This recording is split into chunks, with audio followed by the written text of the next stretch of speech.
Hello, Heritage, and welcome into our Tuesday, December 6th edition of the 5-Star News. I'm Gunnar Bryson. And I'm Owen Bryan. Let's get going today with some school announcements. Here's Isaac Dell with today's version of What's Up Heritage. Welcome back to What's Up Heritage. And this will be a shorter show based on stuff that's happening. But now, let's get on to some Tuesday announcements. Students, EOCs are about to begin tomorrow, so if you haven't already, try to be prepared. Next up, final exams are approaching rapidly on December 19th and 20th, so if you are behind in class, now's the time to seriously pick up the pace. And lastly, we have 10 days till the end of the first semester. Hope you all are excited for the big break. Now, let's get on to the weather, and be advised to bring an umbrella during this week. For Tuesday, it'll be nothing but rain with high 62 and low 60. On Wednesday, it will also be rain with high 69 and a low 59. And for Thursday, it'll be, you guessed it, rain with a high 70 and a low 59. Now, let's get back to the anchors for more news. Thanks, Isaac, and on to the news now. And with Christmas only a few weeks away, the fall semester is rapidly coming to an end. Sure is, Gunnar, and that means time is running out to make sure you have all your grades in order. Yep, and we here at the show talked to Mr. Bradford and some teachers about some tips to help students during the final few days of the semester. So, folks, the end of the semester is coming up, and you need to finish the semester strong. You do that by making sure you know where you stand in each of your classes. If you have work that you haven't done, tests that you should be making up, you need to communicate with your teachers, know exactly where you are. Students, we've got end-of-course exams. You should be working hard to prepare for those. That's 20% of your grade if you're in one of those classes. Well, I'm struggling a little bit, but I think eventually by the end of this week and potentially the beginning of next week, I will have them grades up. I got to write a grade declaration for literature, but I think I'll eventually get it up, and it'll get easier. So. Also, we'll have final exams. You can exempt your final exams if you have good grades and less than 3 absences, unexcused absences. So make sure that you're focused, that you know what you need to do in each class, that you talk to your teacher, that you're here every day, and that you put some time in to study for these tests to finish up strong as we complete the fall semester. If you've been absent and haven't made up work, some students think when they're absent that we don't do anything at school. So they do need to come in and talk to their teacher. I would say your first step is to go in at lunch and talk to your teacher.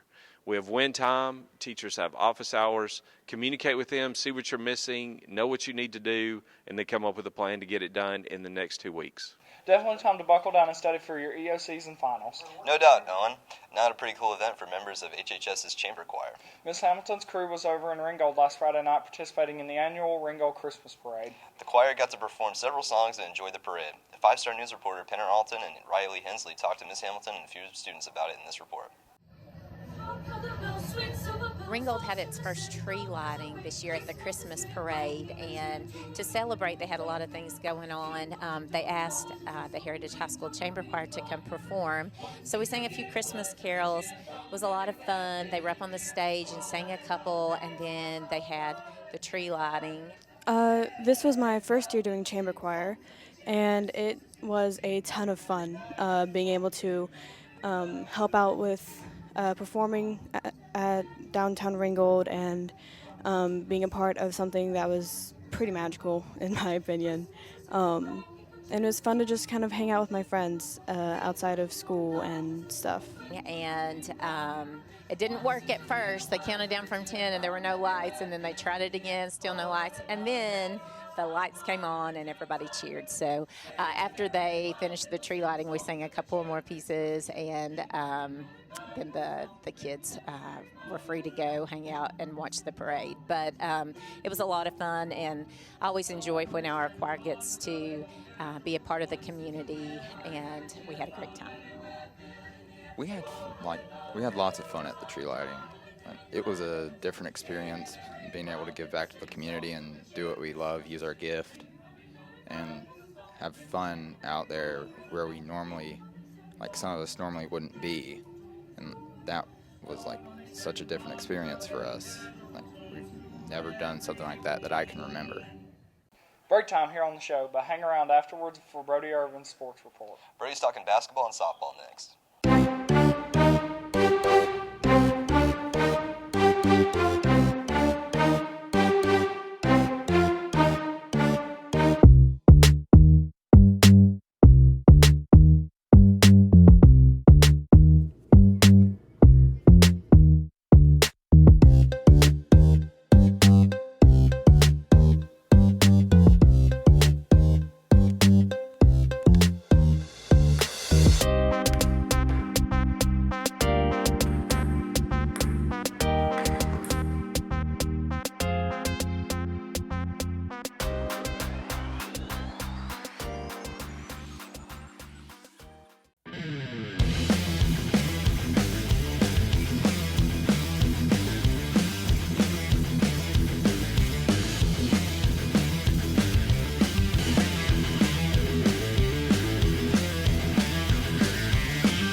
Five Star Sports with Brody Irvin starts now. Welcome into sports, everyone. Brody Irvin here to talk basketball and a little softball here for you today. And I'll start with our boys basketball team. Coach Hot's squad got off to a very hot start in the Ridgeland Thanksgiving tourney, but saw their 3-game winning streak snapped over LFO last Tuesday. But they hope to rebound here at the Taj with a big win over a 5-0 Dalton. Could our guys get it done? Here's 5-Star Sports reporter Gunnar Bryson with the game recap. It was okay. Offensively, we're going to struggle. I mean, our best offensive player doesn't play, so we're trying to grind out as many points as we can, and we just really didn't do enough defensively and to hold them down to really just be able to score enough to beat them. You know, we can't allow, mid-50s if we don't have Gallman in the lineup. And losing Bryson early in the fourth quarter to 2 quick fouls, like 10 seconds, didn't help. They had a big kid, and he was hard to guard. And Bryce did a great job on him for 3 quarters, but it is what it is. I think we ran a few things well. Our defense was pretty good, but our offense we still need to work on. We need to get to 11 plays more and know what we're doing. I just got to find 5 guys who will do it the right way and commit to it on the defensive end and the offensive end, and are just willing to trust in the coaching staff and do it the right way, and we'll find us 5, and that'll be the 5 we roll with. Before our next game, we definitely need to work on communication on defense and the ball movement on offense. Tough loss, guys. Good luck down at Christian Heritage. Now to the girls, and Coach Elkin's group was back in action against Dalton last Friday night as well. Our ladies were trying to snap a 3-game losing streak, but knew the Lady Cats would be a tough task. How did they play? Here's 5-Star Sports reporters Owen Bryant and Claire Martin with the game recap. Well, I'll talk about Friday night's game. So we played we played Dalton on Friday night at home. It was our home opener. And I'd say it's probably, I always like to tell you guys the truth, but it was probably our worst game thus far this year. But I think that anytime you're trying to build something with like we are with the youth we have, for example, when you're building a house, you have to sometimes stop and kind of rethink how you're going to build certain aspects of that house, and maybe some of the ways you're doing it aren't working, so you have to find different ways of doing it. So I think Friday we took a kind of a step backwards. I didn't think it was all bad, but I did think there were some things that we definitely have to change and moving forward have to do a different way. So was not pleased with the performance at all. I think the second half was a little bit better, but still not good enough. And so we go back to the drawing board. The coaching staff talked over the weekend, and we'll go back to the drawing board today at practice and take a kind of a different approach. The good news is we have a week coming up where I think we can if we play well enough, we can maybe get a couple of wins, both on the road. Good luck, girls, tonight down at Christian Heritage. And finally to softball. And good news to report from Coach Crawford's Elite 8 softball team, as several of the players received some pretty good accolades late last week. All-state awards were announced, and Heritage nabbed a lot of them. Here's 5-Star Sports reporter Owen Bryant with more details. So Harper Carsons and Bailey Hollis were on the honorable mention team for All-State. They've worked hard this season. They earned it. The good thing is we get them back next year, so they have an opportunity to get more awards next year.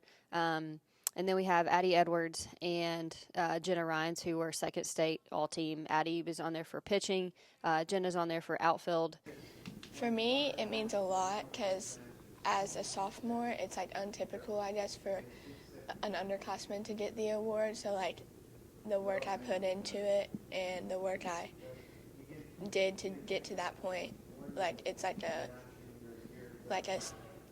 accomplished feeling. Addie and Jenna both work hard every day at practice. They come ready to play every day, and it's just kind of a testament of who they are as athletes. You know what you're going to get from them every day.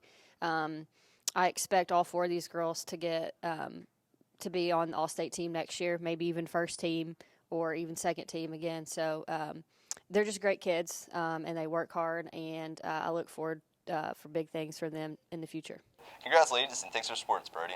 Yes, and with that, we'll wrap up this mini edition of the 5-Star News. We won't have a show this Friday due to the end of pathway tests. But we plan on being back next Tuesday for at least one more show. But until then, stay classy, Heritage.